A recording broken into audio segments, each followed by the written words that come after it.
आचार्य,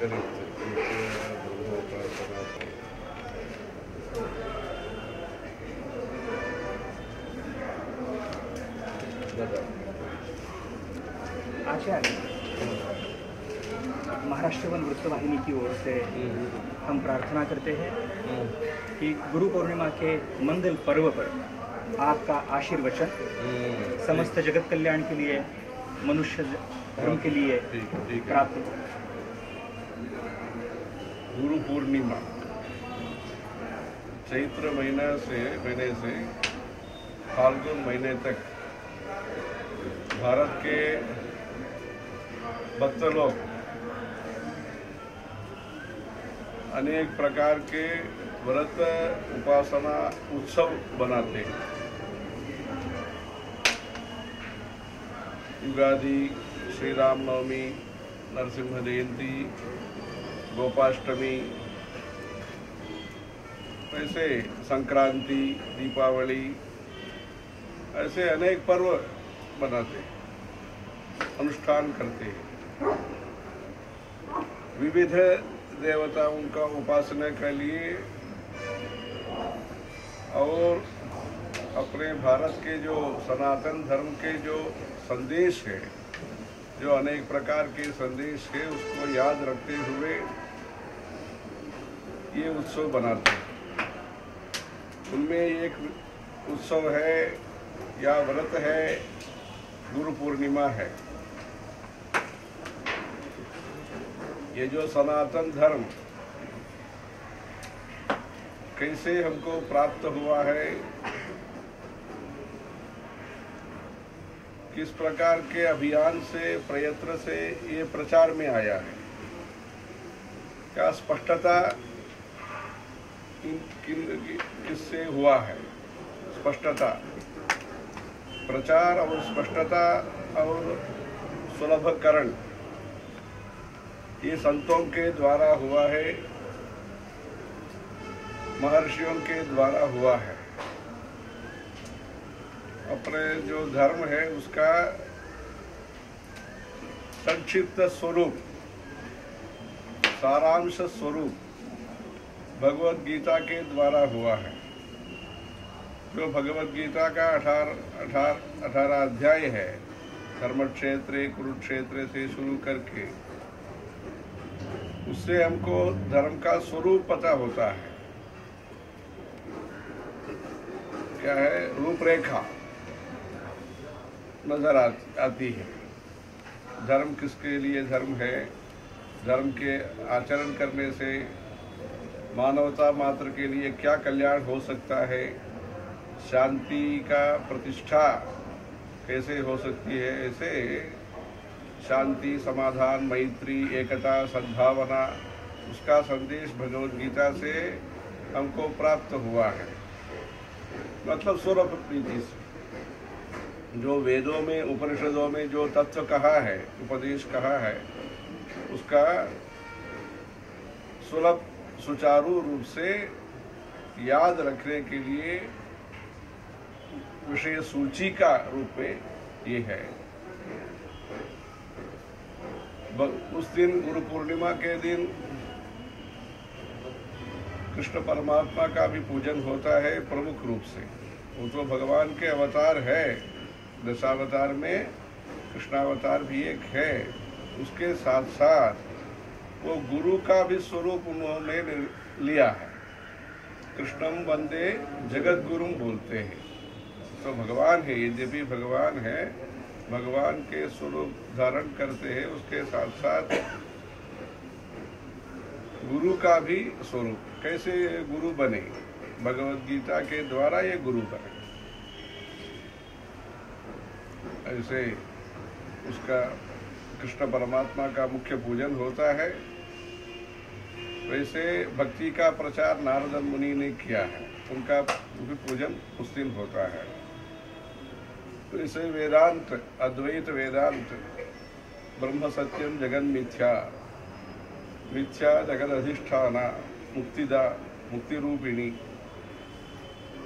जो ब्रह्म सत्यम जगन मिथ्या, ब्रह्म ही सत्य है, परमात्मा का ही जो भाव है वही सत्य है। जो विश्व है वो सत्य नहीं है। मतलब हम जितना सत्य समझते हैं इतना सत्य नहीं है।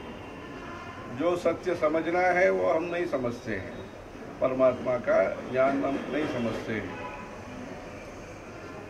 उस विषय का प्रचार अपने संत लोगों ने किया है, कैसे माइक के द्वारा नहीं किया है, मतलब जाहिर सभा शोभा यात्रा ये सब करके नहीं किया है। हम उन लोगों के नाम से हम शोभा यात्रा करते हैं, तो कथा करते हैं, सप्ताह करते हैं, नवाह करते हैं। उन लोगों ने कैसे किया? अपने अनुष्ठान से किया, अपने उपदेश से किया।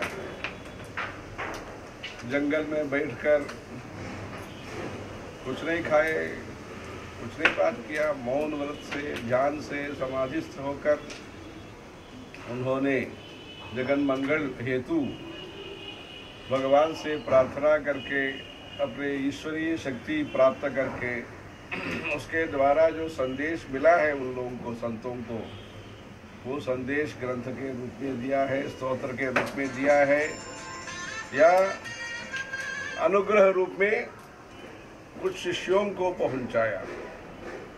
वो शिष्य परंपरा जो है सब जगह जाकर के ये अपने धर्म का प्रचार प्रसार करके ये जो सात्विक पद्धति से, वैदिक अनुष्ठान से, साधना से संपन्न आध्यात्मिक प्रवृत्ति से ये सब काम हुआ है। इसलिए तो राजस प्रवृत्ति से या भौतिक महत्वाकांक्षा के साथ नहीं हुआ।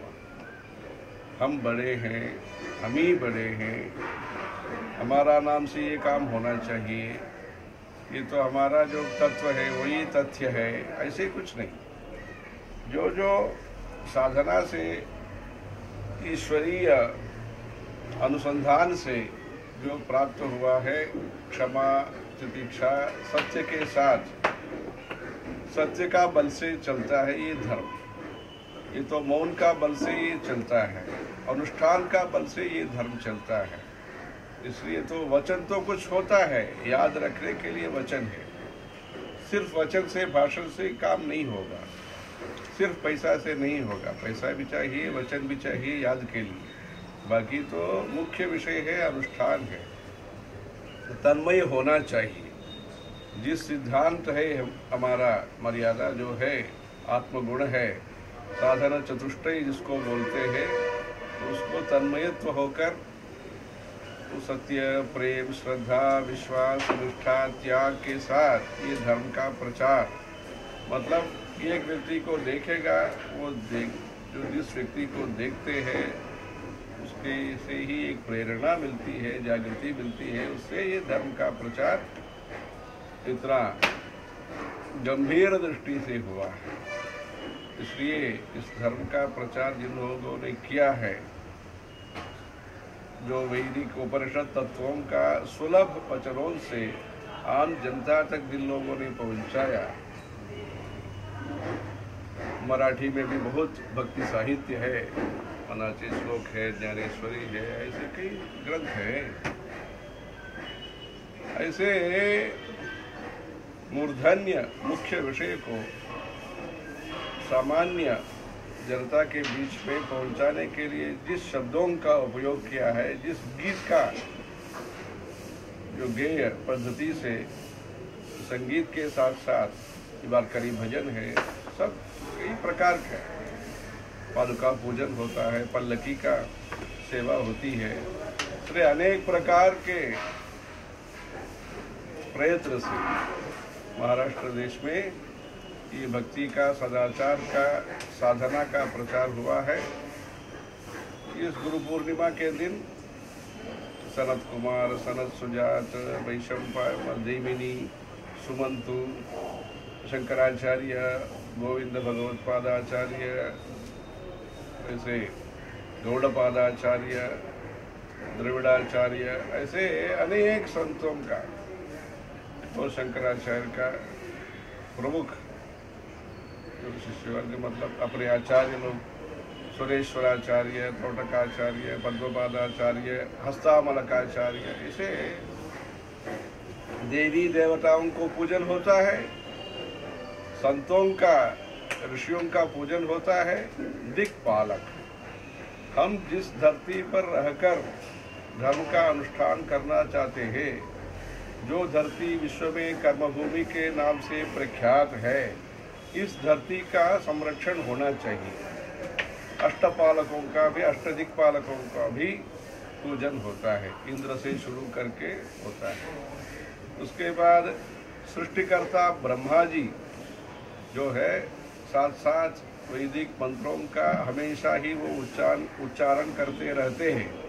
अश्रांत श्रुति पाठ पूत रसना, ऐसे करके जिनका जिह्वा जो है रसना है, वेदों का पाठ से पवित्रतम हो गया। ब्रह्मा जी का तो सामान्यतः हम विष्णु भगवान को पूजन करते हैं, शिव जी का अभिषेक करते हैं, पर त्रिमूर्ति में जो योगदान है वो ब्रह्मा जी का भी मुख्य विषय है, सृष्टि करता है। साथ साथ चार जो उनका मुख है, उससे चारों वेदों का वो उच्चारण करते रहते हैं।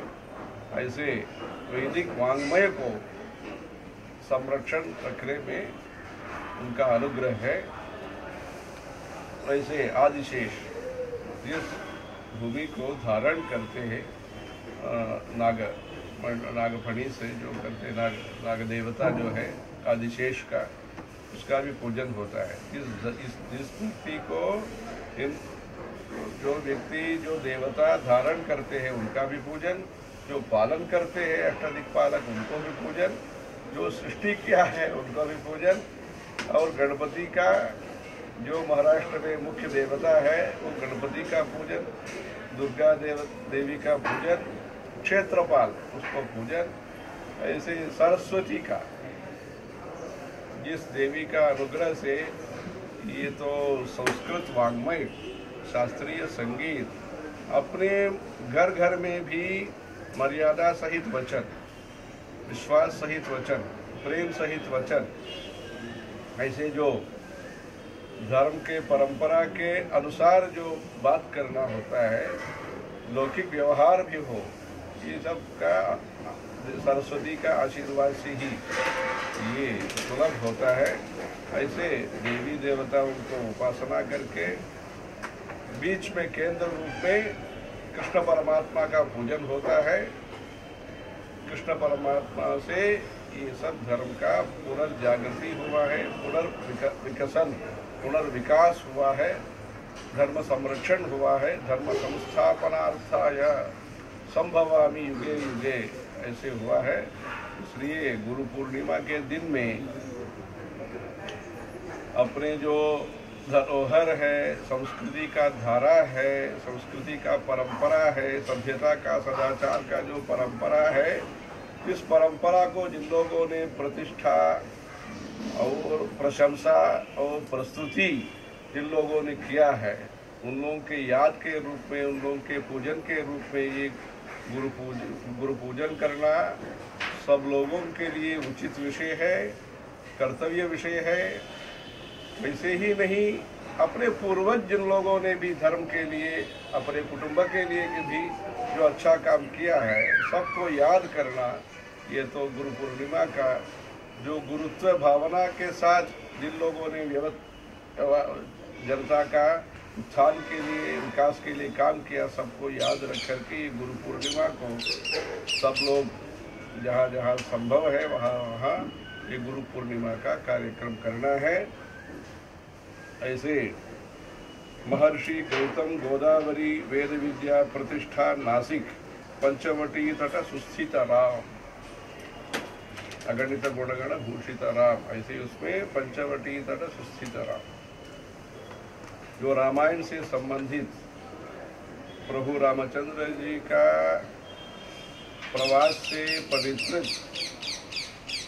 दक्षिण गंगा गोदावरी का जो तट पर ये दो वेद विद्या प्रतिष्ठानम है, उसके द्वारा वेदों का प्रचार प्रसार के लिए काम हो रहा है।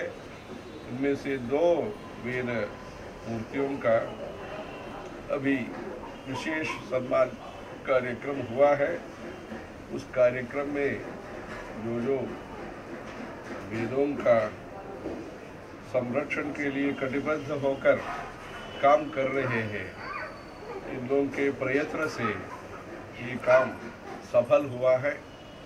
अध्यापकों का जो मेहनत है, जो पढ़ाई में जो ध्यान है, और बच्चों के जो ब्रह्मचारी उन लोगों के बीच में जो प्रेम से व्यवहार है, वैसे अपने सनातन धर्म का जो पद्धति है, भक्ति के साथ पढ़ना, विनम्रता के साथ पढ़ना, जो उच्चारण है उदात्त, अनुदात्त, स्वरित, अल्प प्राण, महाप्राण इत्यादि अक्षरों का सुचारू रूप में एकाग्रता के साथ गुरु मुख से सुनकर प्रत्युच्चारण करना, इस जो गुरुकुल परंपरा है, जो निष्ठा के साथ जो सदियों से हो रहा है, उस प्रकार के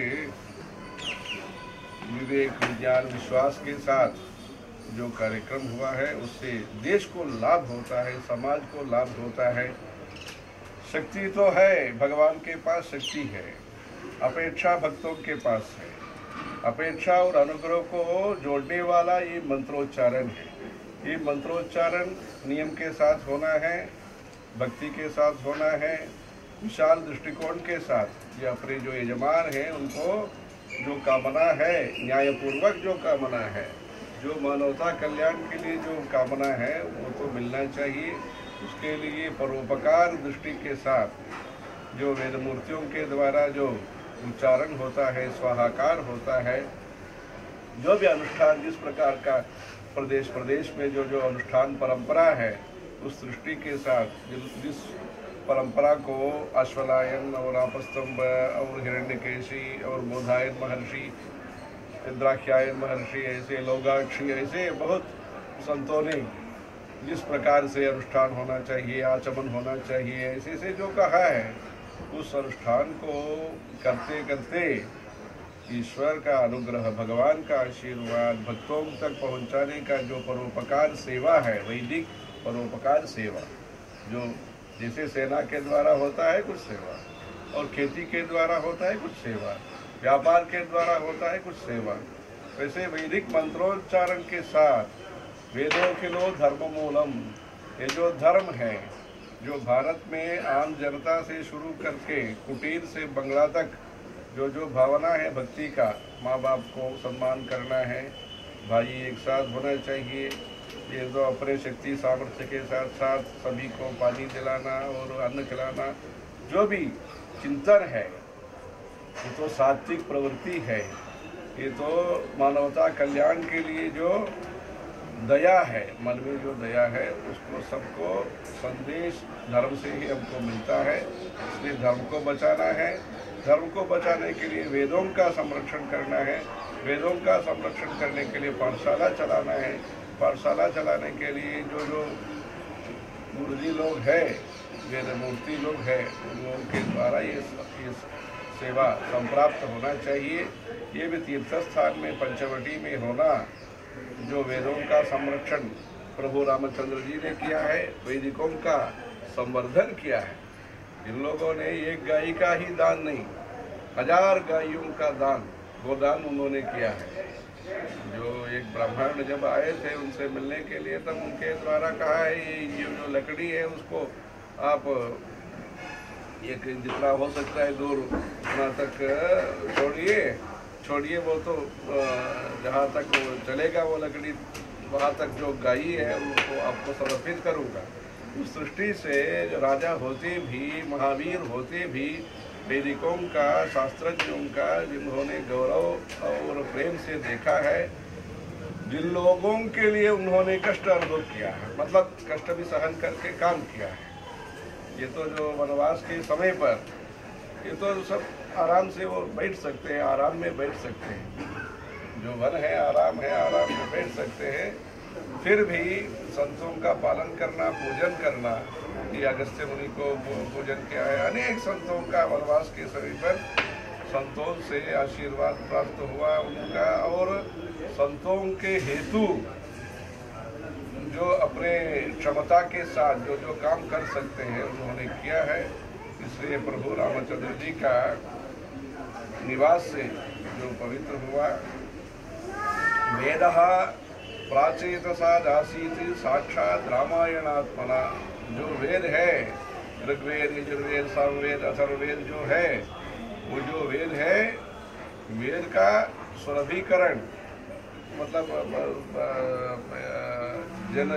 जनवचन से इस प्रकार से वाल्मीकि रामायण के द्वारा हुआ है, उसको मुख्य रखते हुए तुलसी रामायण, ऐसे अनेक रामायण का शुरुआत हुआ है, प्रचार हुआ है। इसलिए जो प्रभु रामचंद्र जी का जो प्रवास है वो वेद तत्व का प्रचार के लिए है, वेद तत्वों का संरक्षण के लिए है। उनके आशीर्वाद से ये जो महर्षि गौतम गोदावरी वेद विद्या प्रतिष्ठान नासिक, उसके द्वारा वेदों खिलो धर्म मूलम, इसलिए जो मूल को संरक्षण करेंगे तब तो शाखा का संरक्षण हो जाएगा, उसके बाद फल तो स्वतः मिल जाएगा। इसलिए जो मूल से ही फल तक पहुंचाने का काम हो सकता है, इसलिए मूल विषय को सुसमय पर हमको समय पर करना चाहिए। जो धारा है उसमें तो त्रुटि हो जाता तो संतत नहीं होता है। इसलिए तो जिस परंपरा में इस पीढ़ी में भी वेदों का उच्चारण शास्त्र विधि विधान के अनुसार होना चाहिए, उससे समाज का कल्याण होगा, देश का भलाई होगा। उस दृष्टि से देश और धर्म के हित के लिए जो प्रयास है उस प्रयास सफल होना चाहिए। उसमें सहयोग सभी प्रकार के लोगों के द्वारा, समस्त भक्तों के द्वारा उसका योगदान जिस प्रकार से हो सकता है वो करके गुरु पूर्णिमा के पुण्य पर्व पर जगत कल्याण हेतु जो कृष्ण परमात्मा का जो संदेश है उसको मानते हुए, उसको सम्मान करते हुए, उसको पूजन मतलब श्रद्धा के साथ ये सुन के जगत कल्याणकारी काम अनेक करने के लिए वो भगवान शक्ति प्रदान करे, उसका चिंतन उस दिशा में हमारा चिंतन बढ़े। उस प्रार्थना के साथ ये लोक कल्याण काम ऐसे ही अटूट रूप में चलाने के लिए भगवान से सब लोग प्रार्थना करना और प्रयत्न करना। सर्वे जना सुखिनो भवन्तु, सर्वे भवन्तु सुखिनः, सर्वे सन्तु निरामयाः, सर्वे भद्राणि पश्यन्तु, मा कश्चित् दुःखभाग् भवेत्।